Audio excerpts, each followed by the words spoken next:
Heads up, Commanders family. What I'm about to tell you could change everything. The Commanders are in a critical spot right now, and there are some key moves that could define our entire season. No joke. First up, we've got our eyes on 5 free agent corners that the team could sign right now. Why? Because we need reinforcements in our secondary, and these players might be the difference between a lockdown defense or a fatal gap. Stick around till the end to find out who could join the squad. But that's not all. Our own CB has spoken about a defensive change that's got everyone thinking. Yeah, what he did in week 2 was different. There was something about that spark he brought to the defensive unit, and if these adjustments keep coming, we could see a complete transformation. Want to know what changed and how it's going to impact our upcoming games? You don't want to miss this. And watch out, our rivals are lurking. The Cowboys just made a move that could mess things up for us. They snagged one of our practice squad players, a DT who could have been a major help. What does this mean for us?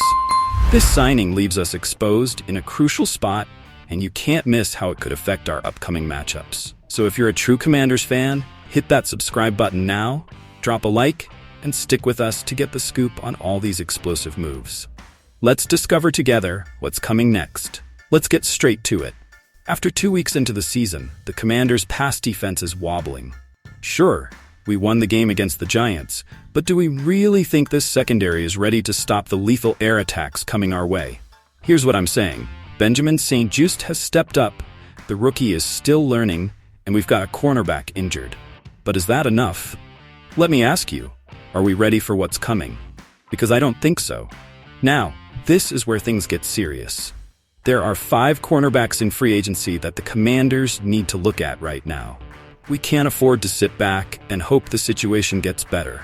Shandon Sullivan is already trying out with another team. Are we really going to let a solid player like him, who could shore up our defense, slip away? I think we can't take that risk. Xavier Howard is another name we should be talking about. Sure, he's had some injury issues, but when he's healthy, he's a stonewall. So now I ask, should we bring this guy to Washington to stabilize our secondary? Here's my take. If the medical staff clears him, there's no doubt we have to sign him. But that's not all. What if we brought back a veteran like Patrick Peterson? We know he's not at his peak anymore, but his experience could be crucial in guiding the younger guys. Plus, who better to offer leadership to a team looking to make the playoffs? I think having him in the locker room could make a big difference. So, are we willing to take a gamble on someone like J.C. Jackson? It's a risk, I know. But sometimes you have to roll the dice. After all, how do we know he's not exactly what we need to lock down this battered secondary? Let me ask you this. Would you take the chance on him? Lastly, we've got Justin Bethel, another vet who might not bring much to the defense. But when it comes to special teams, he's still a beast.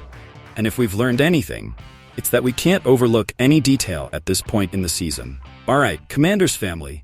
What really made the difference for our defense in week 2? If you watched the game against the Giants, you know what I'm talking about. Benjamin St-Juste, our cornerback, forced that fumble that flipped the entire momentum of the game. Now, you might be asking, was that just luck? Or are we starting to see real improvement in the defense? Here's what I'm saying, that play wasn't a fluke. The defense is starting to hunt for the ball. We saw it with that recovery by Jeremy Chin, and it's exactly what we've been waiting for. An aggressive defense that forces turnovers. But is it enough? We know that winning the turnover battle usually leads to victory, and St-Juste made it clear after the game. If you win the turnover battle, you win the game. So, should Washington focus on this to keep winning?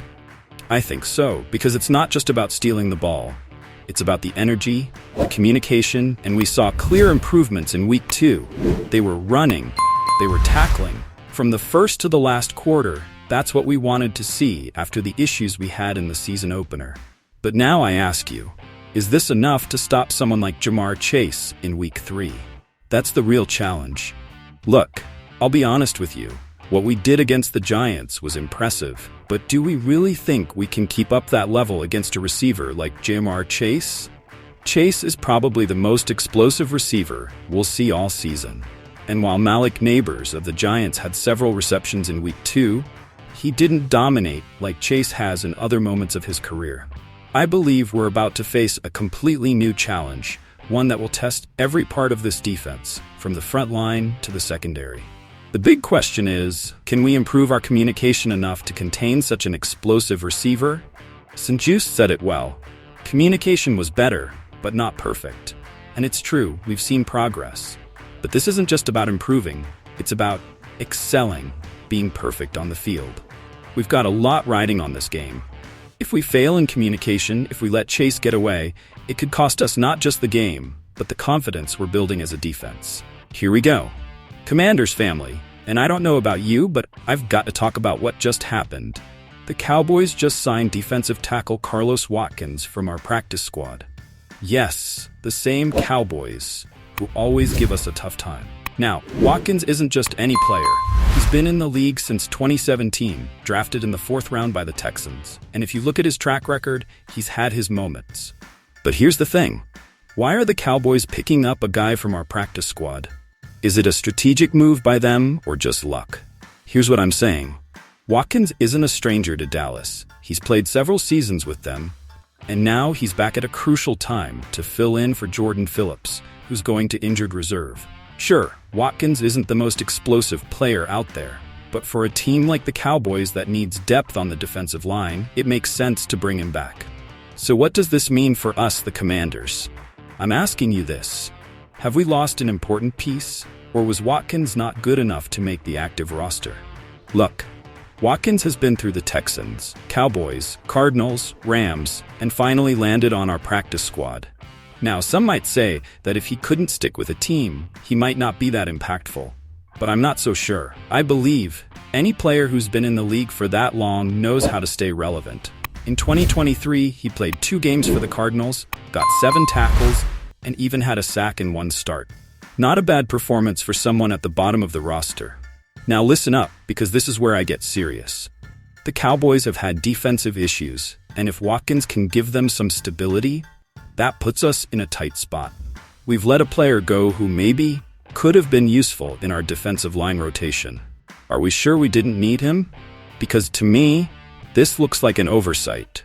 And in this league, every piece counts, especially in the trench warfare. Today we have a lot to discuss about our team, and I need you all to join in on this conversation.